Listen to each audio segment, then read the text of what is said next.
Welcome, Climate Viewers. This is Jim Lee from ClimateViewer News at ClimateViewer.com. And, yeah, climate overshoot. If you haven't heard about this term, basically means, hey, you remember COP21, the Paris Agreement? We said we're going to limit the warming of the globe to 1.5. Well, yeah, we were talking to our computer experts, air quotes on that. And they said that's not possible. So we're definitely going to overshoot that target. What do we do now? Well, we show everybody that we care. Just wait till you see what care's all about. So we're going to talk about that, a couple other things. If you're watching this anywhere else, come over to YouTube at ClimateViewer. Subscribe. Go to ClimateViewer.com to find all my things. If you'd like to help out with the channel and my work, connect.climateviewer.com for all the social media. Let's get into it. So this is from Climate Gen or Gen. I don't know what it is. I mean, go figure, right? But basically, we have the dawning era of overshoot and intervention, climate engineering. This was actually from December of 22. So I've been hearing this term for quite some time. If you haven't and you're new to all this, I totally understand. It's a bit much. But basically they say, what is overshoot? I first heard the term overshoot in Cambridge, UK 2018 when an American environmentalist, Rafe Pomerantz, explained, well, what is overshoot? Overshoot means the climate model is telling you can't keep it at 1.5 degrees Celsius. You can limit the system to 1.7 or 1.8, and then you come down because you have massive carbon removal. You must go past that limit, and then you come down. So an exceedance of 1.5 is not seen as an exceedance. It is called an overshoot. The idea is that we can overshoot. We'll make that a little bigger. The idea is that we can overshoot. Where are we at? We can overshoot, but we're still at 1.5 degrees C, or we appear to be. It's okay. Well, another way to say that we're exceeding 1.5, we're at 1.8. Then we can bring it down, but they kind of left the impression that overshoot is part of the strategy. It's the language. This is a language problem. Now, anytime you hear that, you got some problems ahead, because basically that's language. That's the mind control aspect of all this. Is the public relations. It's all about molding your perception management. So this overshoot idea is basically a way of saying, we're going to go too far. There's nothing we can do about it. So why don't we go ahead and plan for what happens when we do exceed 1.5 degrees Celsius? And of course, we all know the answer to that. Overshoot Commission calls for research into solar geoengineering. Now, this was September 14th, 2023, as you can see here.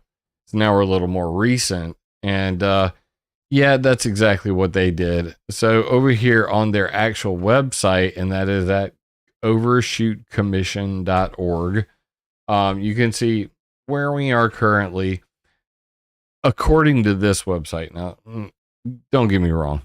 Many different websites are going to give you many different perspectives on what the global temperature is. I don't agree with this one right here, but hey, whatever. It's your thing, dog. Do it. So what is this CARE thing? The CARE agenda. They always love to do this. So this full report goes much more deeply into it. Reducing this, priorities, emerging, this section right here, the emerging approaches, is carbon dioxide removal and solar geoengineering. But anyway, you look at what they got on here, and it basically says This is another one of those websites you can't zoom in on because it'll just blow up and crap all over you. So we'll just go here. Care. C, cut emissions. A, adapt human and natural systems. R, remove carbon dioxide. E, explore sunlight reflection. Because they care. So yeah, because they care, because we're going to overshoot their hypothetical target, now they're going to care at the Climate Overshoot Commission. Anyway, so yeah, they go into it a little deeper with an explanation here. Remove, develop, and deploy high quality carbon dioxide removal to help achieve net zero emission targets and beyond. Explore, adopt a moratorium on large scale solar radiation modification, and expand research and governance dialogue. Let me translate that for you. Moratorium equal ban large scale solar radiation modification projects outdoors. Now, who are these people to stop somebody? How do you intend on stopping somebody? They even say it in their own report. When you come back over here and you look at their report, reducing the risks of climate overshoot, and you go down to their section on this, it's pretty sad. They basically say, try to encourage others to also agree to a moratorium, because it's going to be bad. So anyway, I'm going to scroll down here. They talk about several of the different ideas, like space-based reflectors, stratospheric aerosol injection. Oh, look at that. There's an airplane with a bunch of chemtrails. Cirrus cloud thinning. Oh, it's black chemtrails, but they need to melt them away. Marine cloud brightening. Moving along. Governance challenges. And then we come to the part that actually matters. First, countries should adopt a moratorium on the deployment of SRM in large-scale outdoor experiments. The moratorium should apply to any intervention with risk of significant transboundary harm. That means if you geoengineer here and it's going to leave your state or your country and hit somebody else, that's bad, because that could, get into a whole lot of lawsuits and maybe even possibly World War III, as it's been proposed in the past. Regardless of where it occurs, who carries it out, or the responsible for it, what form it takes, or what purpose. Interventions below that threshold should comply with the country's environmental regulatory regimes.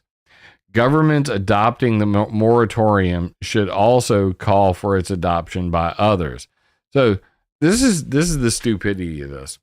So let's pretend that the United States agreed to ban all outdoor geoengineering. They didn't do it in 2010 when the Convention for Biological Diversity called for a moratorium on outdoor experiments for geoengineering. So what makes you think they would do it now? The United States has not signed it in the past. They're not going to sign it now. And even if they did sign it now, you really think that the United States would then start trying to convince other people to not geoengineer and block out sunlight? Really? Not a thing. Especially, and I wasn't going to get into, I wasn't even going to mention it, but I'm going to tell you right now. If you go on x.com, formerly Twitter, and you start looking at what's going on between Israel and Hamas right now, and how Iran secretly planned, this whole war that's going on right now. So let me get this straight. We got Ukraine, Russia, and America. We got potentially China and America, and now we've got Iran and America via Israel and Palestine. Not looking good. Not looking good for anybody. But them's the breaks.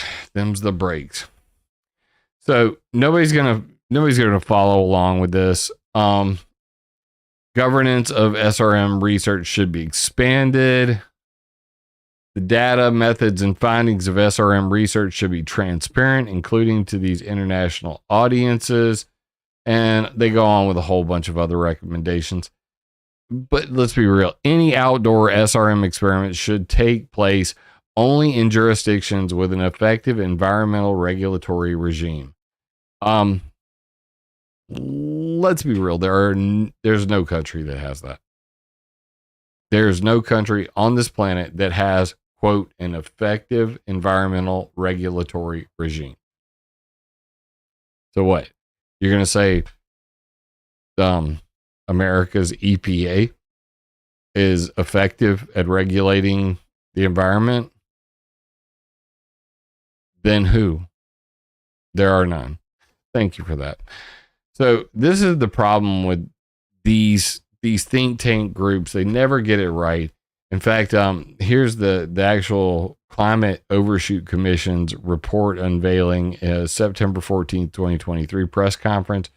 Oh yeah, it's got a whopping 78 views in the past 13 days and 0 comments. So if you want to be the first to comment, I thought about commenting, but it's pretty pathetic. And I mean, look at this dude. Anyway, I think this is kind of priceless. If you have any kind of questions, would you please raise your hand, tell us your name, where you are from, and who your question is for. We will welcome our science advisor, Mr. Chris Field, that will also be answering any questions. So the audience, the floor is yours.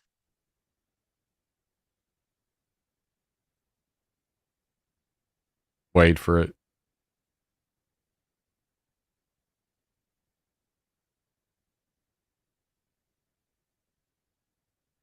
Yeah. Yes, let us have it. Hi, thank you. Oliver Morton from The Economist. Something that's very noticeable in the report and in what you said in an interview with The Guardian, Pascal, is the reluctance that everyone involved has to say that the 1.5 limit will be broken. You don't say that in the report. You just say that there are increasing risks of it. You say that it's not inevitable. I don't believe that any of your scientific advisors believe that the 1.5 limit will not be broken. I'm not sure I believe any of you do. Why do you not say that clearly in the report? Oliver Morton just like clowns them straight out. So he's like, you know, it's ironic that you're called the Climate Overshoot Commission. You put out all of this stuff and you never directly say, hey, we believe that we will overshoot 1.5 degrees Celsius. And Oliver Morton immediately calls him on it. And the entire panel's like, yeah, Pascal, you gonna cover this one? On you, babe. On you. Yeah, very Ed Zachary. Some unhappy looking people. They look effing miserable. I mean, they look absolutely effing miserable. So that's just priceless right there.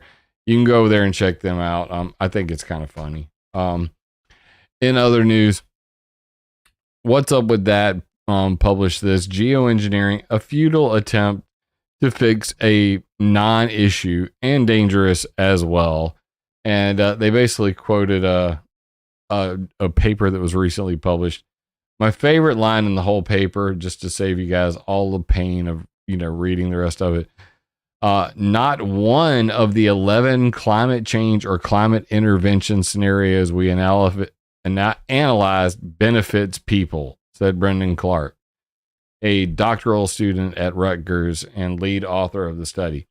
Depending on where you are in the world, this geoengineering could be a boon or a disaster. For instance, while places like Canada and Russia might see a boost in crop production, others might suffer.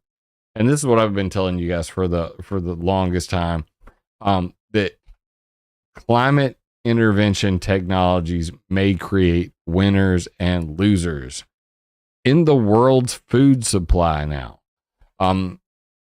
Many times I've referenced this in the past, that all of the early, and we're talking as early as like 2010, 2012, climate models of geoengineering solar radiation management, solar geoengineering, blocking out the sun, would change rainfall patterns worldwide. It would effectively be worldwide weather control, or at least weather modification. So if that is the case, then that would also affect crops. That's going to affect way more than crops. No surprises here. Zero surprises. Alan Robach said this in his 26 reasons why geoengineering is a bad idea. And wouldn't you know it, when you come back to the paper and you see who actually wrote it, oh wait, there's Alan Robach. This was published October 5th. So this is literally 3 days ago. Pretty damn hot off the press. Optimal climate intervention scenarios for crop production may vary by nation. So let's just sum it up with a bow. Climate Overshoot Commission say we're going to go over 1.5 degrees Celsius. Okay. That we should care, that we should, reduce emissions, but, we should go ahead and start sucking CO2 out of the atmosphere because we're going to go way over that.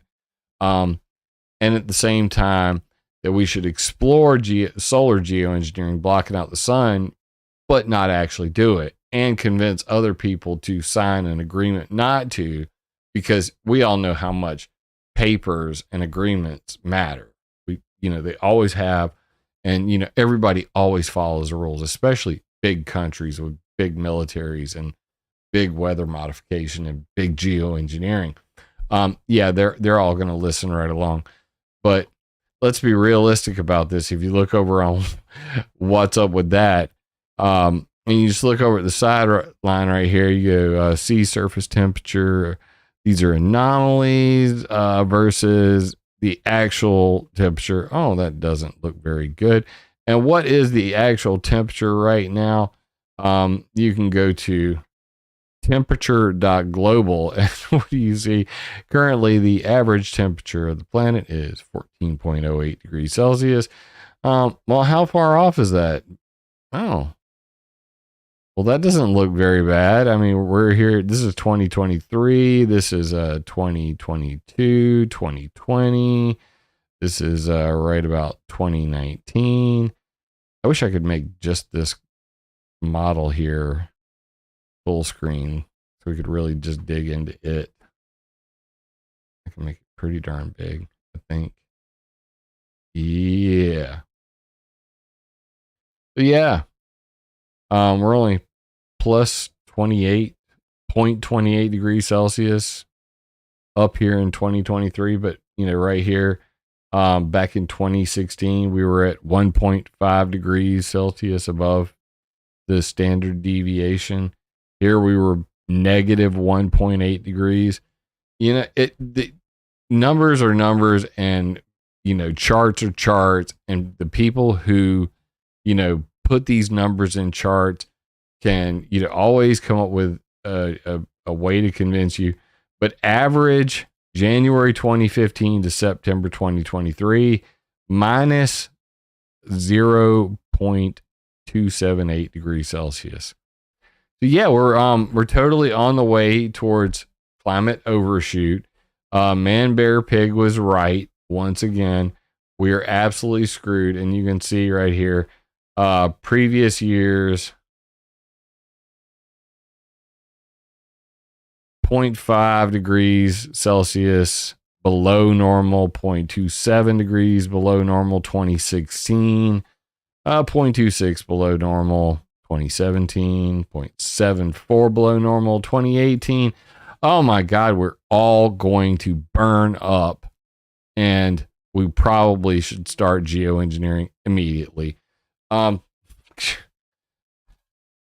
Climate cultists and the green agenda and the CO2 cult, they don't want to deal with facts. They definitely don't want to deal in the real. But the real is this, that once you open that box and you allow these globalists to start blocking out sunlight, more people will die from that than ever will from global warming. And with that, I say, I literally say nothing because my mind is just mush from, dealing with people like this. Anybody advocating solar geoengineering at this point is an idiot, has not thought about the ramifications, is a fear porn pusher, and basically wants to convince you that because you're going to die from global warming, let's do chemical dumps in the upper atmosphere, which are going to kill you. If you think that's a great idea, then you're a moron too. With that, you've been served up some information. I know that you guys are probably wondering why I've been missing in action. I'm on week 5 of quitting smoking. Literally, me and my wife went through a period where I did not sleep for the last week. And man, I finally got 2 nights of sleep in a row. It's absolutely crazy. The changes your body goes through. Game over, man. Game over. Oh, Bill Pullman. Aliens. Love you, chat. Pretty funny, Jack. But yeah, it's been an absolute cluster F in the brain, and just going through some serious changes right now. Yeah, I finally took some melatonin. This is after a week of trying to sleep and, dealing with the migraines. Still haven't got any of that under control. But literally like an entire week of just no sleep, just complete sleep deprivation, to, taking Advil PMs, NyQuil, anything to try to be able to sleep. And finally I was like, well, what about melatonin? I haven't tried that. And I talked to 2 pharmacists before, getting, the dose that I got. And I ended up with just taking a 5 milligram.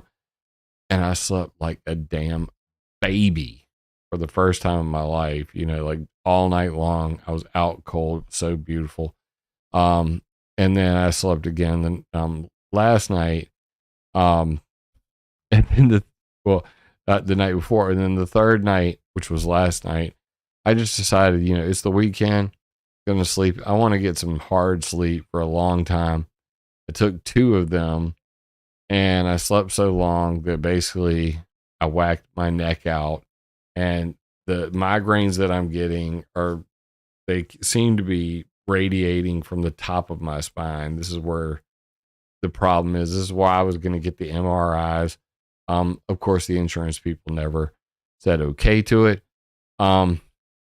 So I'm still looking at, figuring out what the hell is going on with my neck, what's causing these migraines.